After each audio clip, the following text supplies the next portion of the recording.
Let's go. Q93, Alexandria's #1 hit music station. Previously with the Morning Q crew. Did you know not every favorite TV character from TV series was part of the original cast? Some show up later in the series and the seasons, but they make an impact on the show's legacy, and sometimes they become the favorite character of many. That's true. Some examples of this: Breaking Bad. Jonathan Banks, he joined the series in season 2. A lot of people like Jonathan Banks. Kirby Enthusiasm. JB Smoove, he joined in season 6, Nancy. Okay. Season 6. Seinfeld. You love Seinfeld. Guess what? I do. Wayne Knight, Newman, he didn't come in until season 3. Hello, Newman. Hello, Seinfeld. Yeah. Cheers. Kelsey Grammer. Yeah, Dr. Dr. Fraser? Fraser Crane. Yeah. Didn't show up till season 3. He was so beloved, he got his own spinoff series. And see? Exactly. Yeah. And then Big Bang Theory. Amy. Yeah, Mayim Bialik. Yeah, She Blossom. didn't show up till season 3, or the finale of season 3, so really like season 4, right? Yeah. Any others you can think of? Yeah, definitely. How about Game of Thrones in season 2? You have Brienne of Tarth. That's Gwendolyn Christie.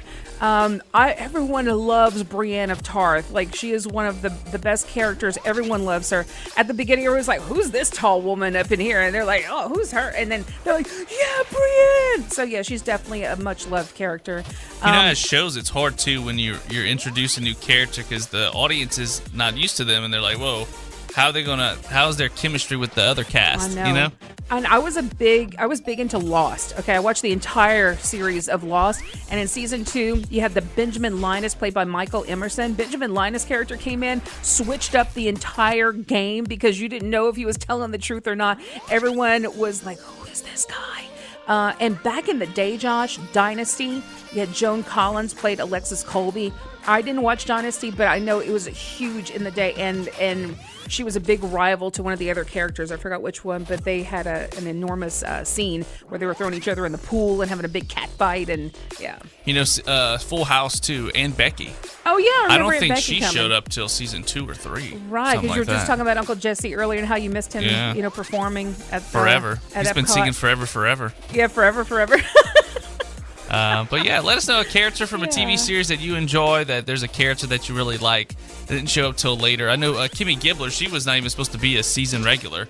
She was like just every now and then show up, but Really? people loved her, so they ended up keeping her on, and she became a regular and more I involved. can't imagine it without Kimmy. I know. Oh, Ain't wow. that crazy? It's funny Glad how they things kept her, evolve. Yeah. Let us know, 318-473-0093. Go to Q93FM.com. You can send us a shout-out in the Q93 app, or just DM us at Q93 Alexandra or at Morning Q Crew on social media. Nancy, a Canadian sports betting site, used Google keyword planner to figure out which NFL team is the most hated in the United States. And guess what? It's not the Kansas City Chiefs. You know why I think it's not the Kansas City Chiefs? Because the Chiefs are like 5-5 right now. They are not even in the playoff picture right now. Oh. So they only hate him whenever they go to the Super Bowl, right? People hate a winner. They hated Tom Brady and the Patriots. They hate the Chiefs and Patrick Mahomes because they're tired of seeing them win over and over. Yeah. So they're not in the top no more. It's actually the Philadelphia Eagles. Point. They just won the Super Bowl last year. Okay, so you have a good theory there. They hate the winners. 13 states, including Alabama, California, and Texas, hate the Eagles. I will say they are pretty obnoxious. I've been to games where their fans come to the Superdome, and their fans are obnoxious. Wow. The Las Vegas Raiders came in next. 8 states, including Colorado, Utah, and Missouri. I find that interesting because they were the Oakland Raiders for so long. Why do people hate them? They're not even in Oakland anymore. They switched, and they're not relevant. They haven't been relevant for a long time. Why do people hate the Cheeseheads? The who? Oh, Green Bay.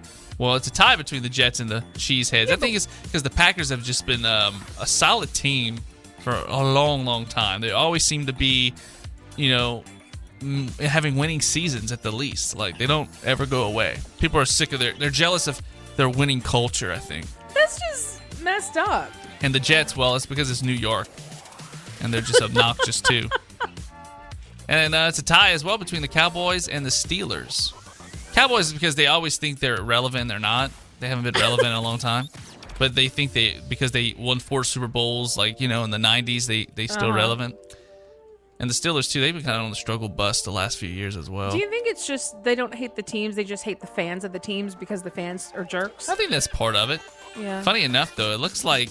What state is this, Nancy? Can you tell on this map? This is Louisiana, Mississippi. Is that Georgia over here? Yep, that's Georgia. Is that Georgia or Atlanta? Atlanta's in Georgia.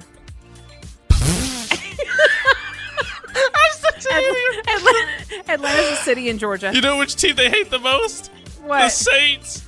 Oh, Georgia hates Because the Saints the most? Falcons. Oh. And then here in Louisiana, the it's Atlanta the Falcons. hate the Saints the most? Man, Sean Payton owned the Falcons. I'll never forget that. They might have won 3 times during the whole Sean Payton tenure, okay? Yeah. And they would always make it a big rivalry, and Sean Payton was finally like... Look at how the whole Midwest hates the Raiders. I know, such a weird team to All hate. of the Central U.S. hates the Raiders, man. A lot of this has to do with your favorite team and their divisional opponents, too, because, there's rivalries in that division. Nebraska, Colorado, Utah, like they all hate the Raiders, man. But Sean Payton was like, it's not really a Montana. rivalry with the Falcons. The other team has to win sometimes to be a rivalry. We kind of just beat them all the time. I got you. Anyway, what is the team you hate the most? Let us know. 318-473-0093. You can send a shout out to us in the Q93 app. Oh my Josh, God. I just have one question for you. Shut up! Are you smarter than a 5th grader?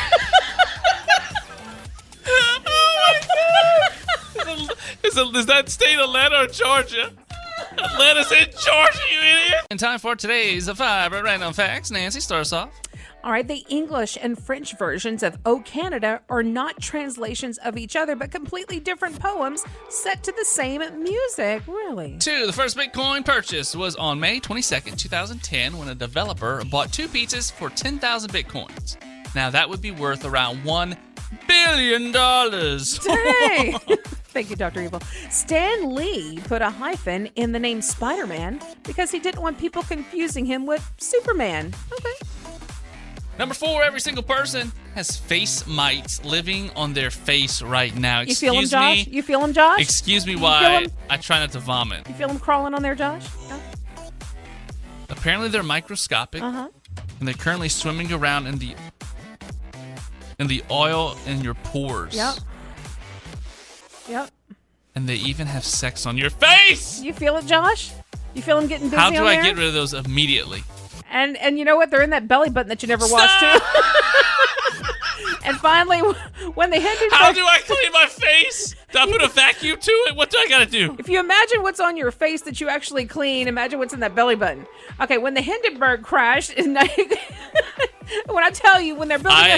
After this show, I'm going home and I'm showering. When I with tell bleach. you they're building a society in your belly button, I wasn't joking. I'm gonna shave my face off. Think how much they're getting busy in that belly button. When the Hindenburg... When the Hindenburg hold on, this is sad. When the Hindenburg crashed in 1937, 62 of the 97 people on board survived, and the last survivor died at age 92 in 2014. He was a 14-year-old assistant on the Hindenburg when it exploded. Hold on, this is sad. So now there are no survivors. So, How are our producers gonna put those 2 random facts back to back? I know. You should have put the Hindenburg one first, maybe. And you know how I Put feel the face- about things like that. You gonna give me the one about the face mites? You feel them, Josh? I'm not gonna be the same They're now. doing things all over your face right now. And have you seen the potato bed hack that's going around on social media? I haven't, but as soon as you said potato bed, I had to know what this is. What is a potato bed, You Josh? basically just surround yourself in pillows to make things extra comfy and sleep better. It doesn't involve actual potatoes. Okay. Save Why those is for it called a Thanksgiving. potato bed then? Because you look like a potato, like you do when you're sleeping in bed. Your bed just kind of Stop calling me looks a potato. like a baked potato. Oh. If you do it right, you're just kind of building a human-sized nest. So here's step 1. Tonight, grab a fitted sheet and put it upside down on your bed. Don't pull it around your mattress. Just stretch it out and leave it facing up. Step 2, fill the edges of the sheet with pillows or blankets. If you're that person with 12 decorative pillows on your bed, you'll finally get to use them tonight. And then step 3, add a blanket or 2 on top. Then just climb on in, go to sleep, do your best Nancy impersonation. Stop. The idea is you're surrounded by pillows on all sides. Fans claim it's more relaxing than just sleeping on a boring old mattress. It's the new Okay. thing, Nancy. I see what they're doing. I'm watching the little TikTok video here. TikTok, you don't stop. I see what they're doing, and I'm going to tell you right now, I hate it. You know why? Don't knock it till you try it. Nope, because I get hot easily in bed. I would sweat in. I'd be a baked potato. I would turn into That's a the baked point. potato. Pour No. some butter on you, and then you'll be No, really like a real no. potato. I could see in the winter time, like when it's cold outside or it's cold in your house and you want to do that to be warm, but no, I like freedom. I'm the kind of person, I don't like to tuck in anything. I want to Yeah. be free. I want to stretch my legs. I won't be able to stretch my legs in that thing, Josh. I have one blanket, and I barely use that when I sleep at night. Yeah. I don't use any of Me my too. covers. I have one blanket. I have one sheet, one blanket. And, granted, when it's cold, I'll add on like some throws or something on top, and then my pets come and join me. But even that's too much. I can't move. That's So your I'm like, bacon bits. yeah, The little- exactly. the little That's cats. my cats are my bacon bits. Baked potato with butter and bacon bits. You gotta put some sour cream on that. I'll tell you why you had no sour cream when we get off the air. We'll be right back. Q93 Alexandria's #1 hit music station. Joining us on the show is writer and director, Natchitoches, Louisiana's own Matthew Yerby. Matthew, good morning. Thanks for calling in. Thank you for having me, Josh. Absolutely. So we're coming up on year 2, the second anniversary of The Dirty South. It's streaming on Prime Video. Tell us a bit about this film for those who may not know about it. Yeah, it's a feature-length script that was based in North Louisiana in Natchitoches, and it is about a girl that has 3 days to raise $30,000 or she's going to lose her family bar. So she steals a boat off the river, accidentally commits murder, and now she has 3 days to bury a body, get $30,000, and save her bar. How did you come up with this, man? Like, how did this movie come about? Man, I've been out in Hollywood for 7 years, and my mentor always told me to write what I could produce. Producing means how to actually make the film. And, as a beginning filmmaker, we don't have a lot of money. We don't have a lot of resources. So I used the resources that I did have, and I created a story about a small-town girl that is going to go to the ends of the earth just to protect her family. Awesome. Did you actually film in North Louisiana? We filmed 100% of the movie in Natchitoches Parish, Louisiana. That's really awesome. And was the Christmas Festival of Lights always part of the story? No, actually not. This was actually supposed to be a summer script, and because the actors that I attached in this, the actors that we attached on our story, they were only available at a very short time, and that was at the beginning of the Festival of Lights in Natchitoches. So we had to be ready to go when they were all available at the same time. So you pivoted. And because we pivoted in 29-degree weather. But it turned out even better for the story. It gave the tone a darker feel. And, Christmas Fest, I grew up my entire life going to this festival. And when we realized that we were there at the same time, it's like there's no reason that we should not, produce this $1 million festival inside of our film as well. It could only bring cinematic value. Yeah, absolutely. That's cool. And you're not the only Louisiana boy on set. You had some other Louisiana cast members and crew working with you on this film, correct? I did. The entire crew was Louisiana-based. We knew that there's plenty of great workers in the film industry in Louisiana, and so we used all Louisiana crew, mostly based out of New Orleans, but some out of Shreveport. My best friend, Andrew, was also the producer. He was an actor. He's a New Orleans boy. And Shane West is also from Baton Rouge, and we were very lucky to have his talents. Cool. I want to know, how did you get into writing and producing? How did you end up in Hollywood? Such a long story. I started in Shreveport as a model and actor, and I moved to Shreveport to pursue acting full-time. I moved to New Orleans to pursue acting full-time, and it was there I started writing screenplays. I helped my mentor produce a film, which taught me even more how to actually make the film, and then I moved to Los Angeles to start writing and directing, and it took 7 years on this one script, but I learned everything what to do next time and everything what not to do next time. What are some things that people wouldn't think about when it comes to making a movie like this? Like, give us some insight behind the scene, some knowledge that maybe people don't understand what all goes into this. Well, I mean, there's so much that goes on behind the scenes.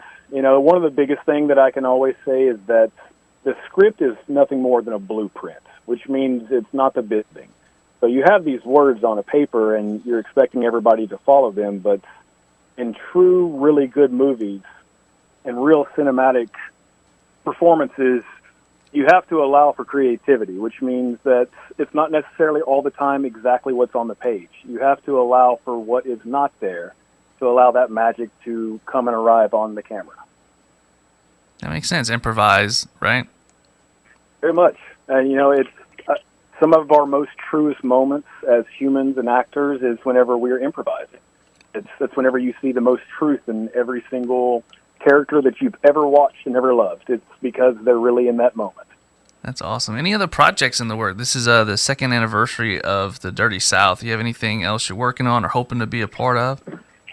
Actually, yes. One of the things the Dirty South taught me was that I didn't have another one right in the chamber for whenever I finished. So this year I've taken the time and I've completed 3 more feature-length screenplays. So I have a holiday project. I have one that is also a Louisiana-based film, and then I have a larger budget project that will be filmed in either the West Coast or somewhere on the East Coast. That's really awesome. And where can people find you online to keep up with what's going on with you, man?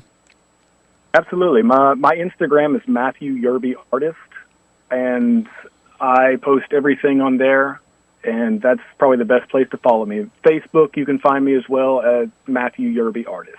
Awesome. Thanks for representing Louisiana so well. Congratulations on the film. And if you guys have not seen it yet, it's called The Dirty South. It is streaming on Amazon Prime Video. Matthew, thank you so much for chatting with us, and we appreciate you spending time with us this morning. I really appreciate you, Josh. And I just want to add that The Dirty South right now, until the end of 2025, on Prime Video, we have something that is called, I forget the word of it, but I know that every time that we reviewed from here to the end of December, we get paid double. So in other words, we'll watch this movie. So go watch it, leave some positive reviews. Absolutely, guys. Sweet, man. It's included in the Prime subscription service, right? Yes, sir. Cool. So you don't have to pay for it. And leave a good review, leave some feedback, share it with your family and friends. It'd be a good movie to watch during the holidays, man. We appreciate you calling in, and next time you're in town, swing on by. I definitely will. I appreciate you guys. Absolutely. A new study out of the University of Toronto found that using lots of filler words like and could be a sign your brain is breaking, Nancy. No, what? They tested the speech patterns of more than 240 adults, and the ones who paused or used filler words a lot tended to show the biggest declines in executive function. Executive function includes everything from memory and planning to reasoning and problem-solving skills. Basically, it's a broad term for how well your brain works. A decline as you get older is normal, right? Mm-hmm. Using a lot of filler words can also be just a bad habit, so don't panic. Yeah, but your brain is breaking! I always thought it was just a bad habit. It's kind of a mixture, but as you get older, your brain does start to break. Your brain just can't go no more. It's been functioning for too long. I mean, there are things that you can do, though, to help with that, Yeah, isn't there like some kind of vitamins you can take? Some, oh God, I'm doing it. My brain is breaking before us. I was going to say, do a lot of, puzzles. Yeah, crossword puzzles. Every day my dad did, the crypto quotes in the newspaper, and he would do the crossword puzzles. Exercise probably helps. Of course, exercise and all that good stuff. I remember being in high school and at the pep rallies, our teachers hated it whenever we would say and they could not stand it. So I know one of them was behind this. At one of our pep rallies, they had, they'd pull people. I don't know if your school did this, but at ours, they would pull up some students at the pep rally to be kind of like the ones kind of partaking in it. And they would have them sit in the chair, and it was usually like some football players or something. Play a game. Yeah, and I just did it again. They would put him in a chair, and they would have the whoever, like usually a cheerleader or whatever, pep squad, whatever, and they had water over their heads and a cup of water. Oh, yeah. And they said, okay, you have to make a little speech, but anytime you say or they're going to drop- pour a little water on your head. Oh, man, I'd Boy, be one drenched. boy was drenched afterwards. I remember it was Nick. He was like, yeah, so we're going to go and have a good game against the Blue Jays, and yeah, so yeah, we're gonna tackle it, and And when you're not prepared, are you just like thrown into the thing I like that? know. That makes it worse. Oh, it makes it so much You're not worse. prepared. They used Yeah. to play games like that too at our pep rallies. They would have like cake and they would slap it in people's Oh face. yeah, it or was funny though. balloons and stuff like Everybody that. loved pep rally. All kind of things. Man, I'd be wetter than the Atlantic Ocean. Dang! It's the most wonderful time of the year. Some might say the most expensive time of the year. And Nancy's got some money-saving tips for us this holiday season. Yeah, Josh, this one, okay. Right off the bat, I have some feels about this one. Okay, just from I the way hope it's not as strong and passionate about like the feels you had about change and coins and the penny last week. No. Listen, this one's about, this is how it starts off, okay? So a guest on Fox News shared some holiday money-saving advice, okay? This was the advice. It's a financial coach named Jade Warshaw, and she said, don't buy gifts for grandma. That sounds so horrible. And you know who usually always buys me a gift? Grandma? It's either like pajamas or it's a card with money, but my grandmother's I could get nothing from no one. My grandmother's usually always give me something. And she said, don't buy gifts for grandma. That's horrible. It is. So Jade Warshaw, she urged shoppers to budget, and added, remember, adults don't need gifts. Focus on the people in your life who are ages 3 to 18. Adults like gifts too, bro. They do. Our lives are even harder than the kids. We should get more gifts than the Thank kids. you. Especially since we're paying for most of the gifts. Those kids get toys all year long. We want to be kids too, bruh. She said grandma doesn't need slippers. If they don't live by you, don't get them a gift. Now's Damn. not the time to spend and break the bank sending packages across the country. That can be expensive. Yeah. Mailing and stuff. So anyway, it's a little bit controversial, and a lot of us have traditions of exchanging gifts with family, friends, and coworkers, and we might buy way more gifts than we should to make sure everyone's covered. Those traditions can be hard to break. Look, I actually kind of agree with that. Not about buying gifts for grandma thing, but it does sound right.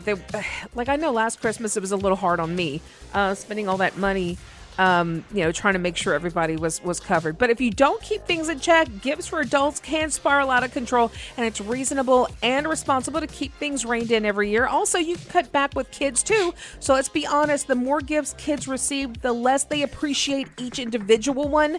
Because I can tell you right now, when my niece was really little, maybe when she was like 6 or so, her dad bought her so many toys for her birthday. I think because he had just gotten divorced and he was feeling really guilty, that she spent more time opening gifts for her birthday than actually enjoying it with her friends.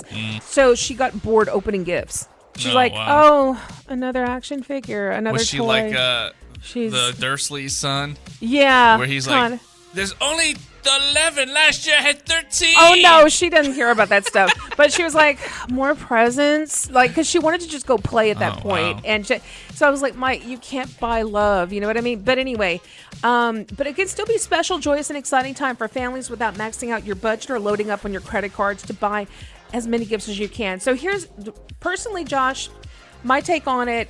I see what she's saying, but I think it's kind of cruel to say don't buy gifts for grandma. If you can afford it and you want to buy gifts for adults, that's fine. Some families, they will buy the gifts for just the kids, okay?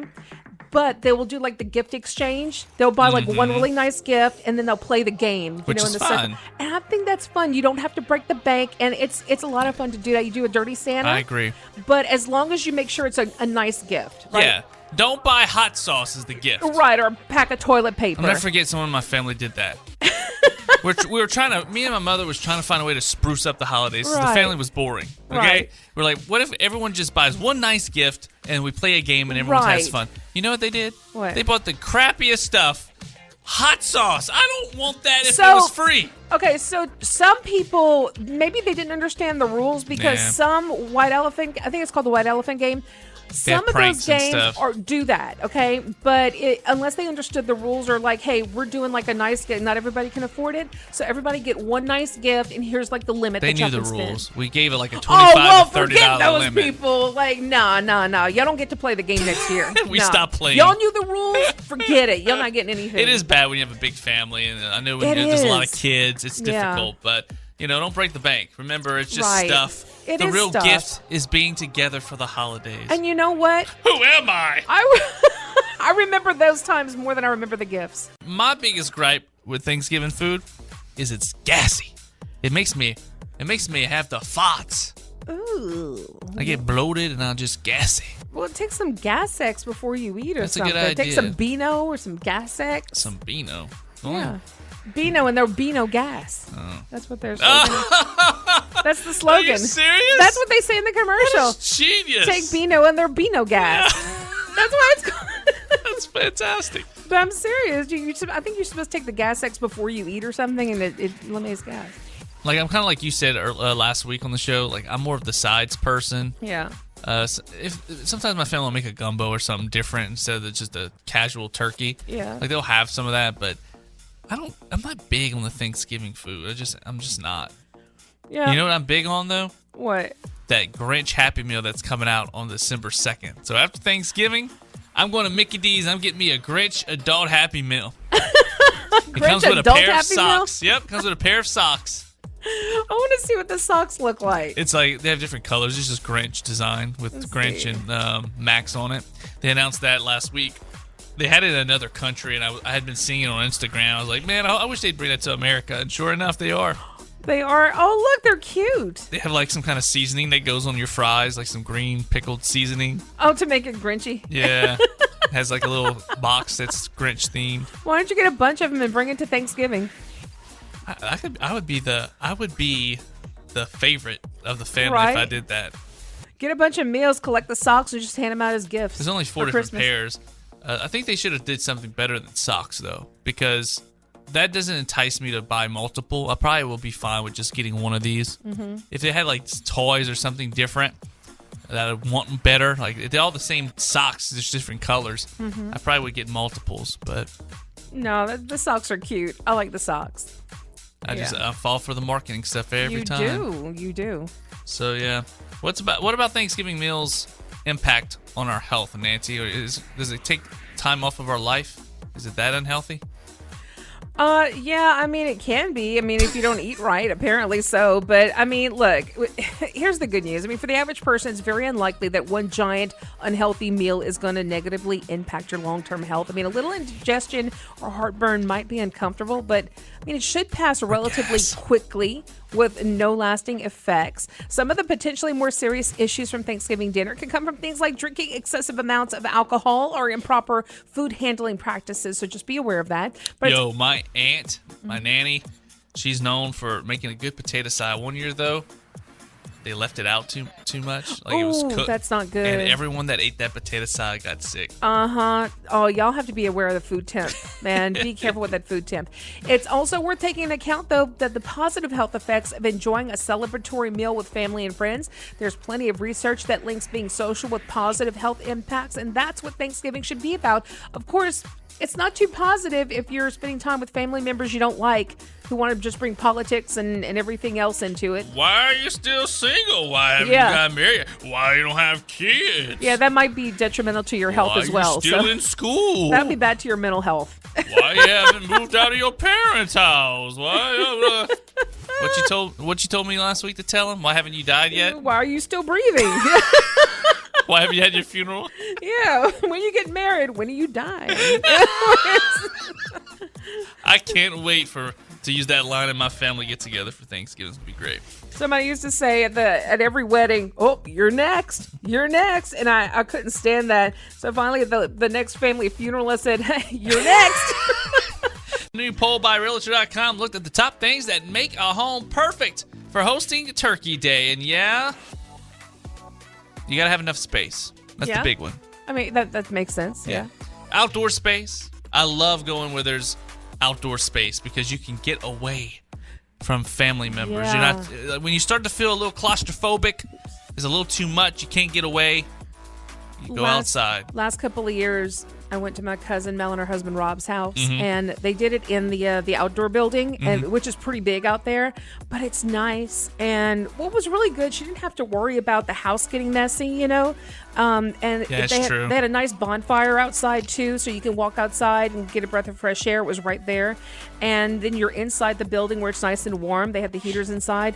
It was just really nice to do it that way. That's a good you know? idea. Yeah. My grandmother has a den kind of separate from the rest of the house, and most of the adults stay in the kitchen and the dining and the Yeah. the living room. But a lot of the kids go to the den and we just play video games. It's I know. nice. The den's a nice place to get away for a second. See, growing up, we had to go to my grandparents' house, and that was my mom's parents, rather. And no, we all sat in the formal parlor with the formal dining room. So we were all at one table, like it or not. We all had to face each other. But it's okay. We got along for the most part, except for my mom and her mom. Like my mom and my grandma, they kind of were at odds with each other every now and then. They'd pick on each other. Yeah, but it was okay. So if you're hosting Turkey Day, have at least one extra bathroom. It helps. That way, one person will not be punished for going right after someone else went and blessed it. You know. Oh no! Growing up, we only had the one bathroom. It was rough. A big dining room that helps, right? Yeah. A big living room that also helps, and a big kitchen. You're more willing to host if you have all Yeah. those things. And be honest with you, people that are coming over, they're more likely to want to come over if you have all that. Not to trash anyone, but like if your house is tiny and you don't have much kitchen space and there's no way to escape, your house is kind of dirty. Well, don't host. It's less enticing Yeah. for someone to want to come over. So Or just don't invite as many people, you know. Yeah, just, take that just have a consideration, few. too. Yeah. like Or if- just y'all go somewhere. Maybe go somewhere else. Maybe Have a y'all dinner can go somewhere. rent like a little cabin somewhere. Yeah. And go do it. Because I know some parks they'll let you rent some really nice buildings that a lot of families like to go do that. Like because they have families coming in from otherwhere. like a little civic center or something. Yeah, and not even that. They have really nice family cabins that you can rent. It's beautiful. Like you're outside in nature, and this time of year it's gorgeous. You know, and they have the pits going outside. You don't even have to bring your own pit. Like they just have it, and you could just enjoy the lake, and it's really nice. To throw in another one too, cook well. Like if you cook well, that's another good Oh yeah, thing to do. Ooh, Right? if you a bad cook, don't host. Like you better ask for a potluck Thanksgiving if you're a bad cook. Who would you rather deal with? Your uncle who won't stop talking politics, or a bunch of little kids who can't sit still? 47% of Americans say sitting at the kids' table sounds more appealing than ever this Thanksgiving. Millennials, which is what I am, were the most likely to agree, 62%. A wine company commissioned the poll, which is fitting. A lot of people lean on alcohol to get through Thanksgiving dinner, right? That's not a bad idea, actually. But it's also responsible for a lot of those fights across the table, too. So keep that in mind, because some people are not fun drunks to be around. They get angry and want to fight and stuff. Yeah, I'm not an angry drunk, so I think alcohol would be my best bet. Good. I can't stand a drunk that becomes a jerk. Oh, me either. It's like they're more obnoxious when they're drunk. That's why you slip them the non-alcoholic alcohol.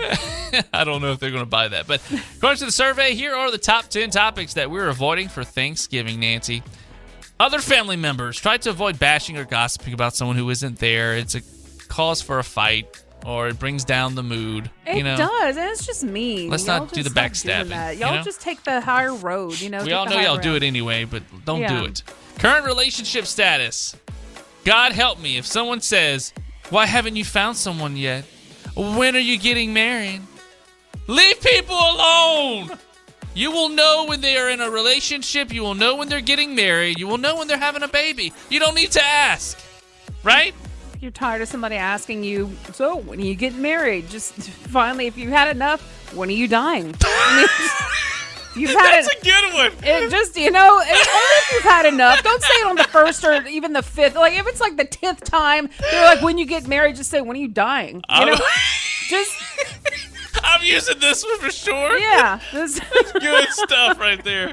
All right. Personal struggles. Again, keep it light. Don't bring up anything negative. If someone in your family was recently put in jail for something crazy, don't talk about it. Not that I'm saying anybody in my family was put in jail. Although I did have a cousin once at a little family reunion who would not stop talking about his time in jail. Well, it impacted him. That's his personal experience. That might be Yeah. the only thing he can relate to at the moment. Yep. You know?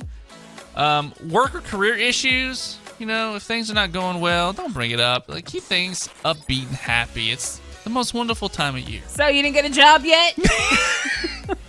What happened? You didn't get that job that you applied for? So you still unemployed? Then you reply back, so you still breathing? Mental health, it's a bit heavy for dinner chit-chat, It is. Y'all stop all that. Or someone's exes. Like, avoid questions like, why Yes. isn't Jerry here this year? Yeah, Or, don't why's your ask baby those daddy? questions. Y'all are horrible. Don't ask about exes. Like, why you gotta ask that? You already know the answer if they're Yeah. not like, come on. Y'all just doing that to be rude. Stop it. Religion, probably best to avoid that, especially Yeah. if you have a bunch of atheists in your family. Or even if they're just not of your particular faith, you Yeah, know? yeah, yeah. Just don't even. It can get awkward sometimes. You're not going to convert anybody if y'all haven't done it yet. So just don't even bother. Your appearance or weight, don't shame anybody for what's on their plate. Right. Money. Like, how much are you making these days? It's none of your business. And politics is course number one. Like, Now, that's the never gonna only end time well. to shame somebody when there's something on their plate. If they ask you, so how much money you making? I don't know how much you eating. Yeah, I went to the men's supper at church last week. My cousin was there, and I don't see him often. We had it was a catfish Couvillon? Couvillon, yeah. And let me tell you, I was wiping down the tables at church after the men were finished, cleaning up. He was still there eating. I looked down at his plate, Nancy. The plate was stacked with rice. I was like, bro, how is there anything left for anyone else? Oh, my God. We've been eating for 30 minutes, and you still got that much food in your plate? How much did you have? Oh, dang. I was like, how did you eat all that, you heifer? Like, that is hoggish. Dang. I know his dad fixed the meal, but damn, I dude. couldn't move if I had all How that. much food you need? But yeah, that's the only time I think when it's okay to make fun of what somebody's on their plate is when they're asking you about like some stuff that's shady. Yeah, you 'cause know? they judging. I know they And- do that over here when we fix our plate on Oh, I Thursdays. know. They're all looking at your plate as you're walking out. They're like, how much did he take? I take as much as I want. I know. And look, stay away from the politics. Like, for real. Stay away from the politics. We all have that one relative or two or three. Y'all stop it. Hey, Josh, you put up your Christmas tree already, right? Yeah, I put that up Halloween night. I way was too bored and I early was for like, me. you know what? It's time to put the Christmas If tree I up. put up a Christmas tree on Halloween night, I'd put Halloween decorations on it. Or at least fall decorations, maybe. Nope. It was Yeah. Christmas ornaments. I've had a Halloween tree. One year I did it. I did not do this every year, but some people do it every year. They'll leave a tree up all year long, and then they'll change it out for every season. Yeah, my mom does that. Yeah, and I like that. And I did that one year, but then It's too much work. it's a lot of work. But I have to say I did like it, and it was fun to do. But your tree, I'm assuming, is the artificial tree, right? It is artificial. Yep. So the new trend is more people are using the artificial tree. So 83% of people are planning to put up a tree this year are going to use the artificial one. Just 17% or 1 in 6 are buying a real one. So fake trees have been the preferred option for over a decade now, and real ones just keep losing more and more ground. Quote, the data confirms that artificial trees have become the standard in American holiday decorating. They say the main reasons are cost, convenience, and safety. So you can reuse the same tree. You don't have to deal with pine needles everywhere, and there's a lower chance of your tree catching fire and burning down your house. Yeah, I got And asthma. that's- Ain't nobody got time for that. Exactly, and that's by the way a poll by the American Christmas Tree Association. By the way, so I agree with all of these. My problem is with the artificial ones though.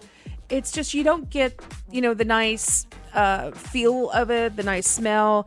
It does make a mess though. The real ones, they make a big mess. The fake ones kind of make a mess too sometimes, though. Some They of them do fall make a off. mess. They fall off. The lights burn Not as out. bad as real ones, obviously. Yeah, the lights burn out. But you don't have to water them, Have you ever had the real ones growing up? I did. My mom and dad would have some real ones, and then it's kind of sad to me. Although I haven't had a real one in a very long time, we used to go to the Christmas farm Yep, we did nearby, that too. and we go pick out a tree, and Yeah. they'd shake it, they'd put it on the back of a sleigh, which was a tractor, but it was like a Yeah. sleigh, and then they'd shake it off and get everything out, and you bring Right. it home. Like I miss that, but Me yeah, too. I I don't miss having a real tree, if that makes sense. I know. I loved it. We did it for a couple of years. We had the real tree, and it was fun as a kid to go pick out your tree and get it. We go to the Christmas tree farm.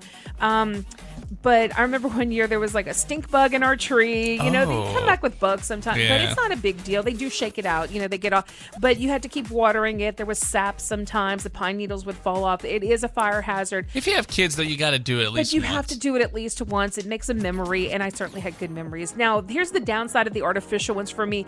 They do take up space. You know, it depends on the size. Some people like the really big ones. You can't just chunk them. You can't just chunk them. It's bad for the environment, but I don't know. The real ones, they recycle. Is it bad for the environment? You're using the tree over and over again. But eventually you're going to throw it out when it goes really bad. You know what I mean? But I think they do take some of the artificial ones now and use it for certain things, maybe. I don't know. But let us know, guys. What do you use? Do you prefer the real ones or the artificial ones? What do you prefer? You're listening to the best of the Morning Q Crew. Wake up with the Morning Q Crew weekdays 6 to 10 a.m. and subscribe to the best of the Morning Q Crew podcast wherever you get your podcasts. Let's go! Q93.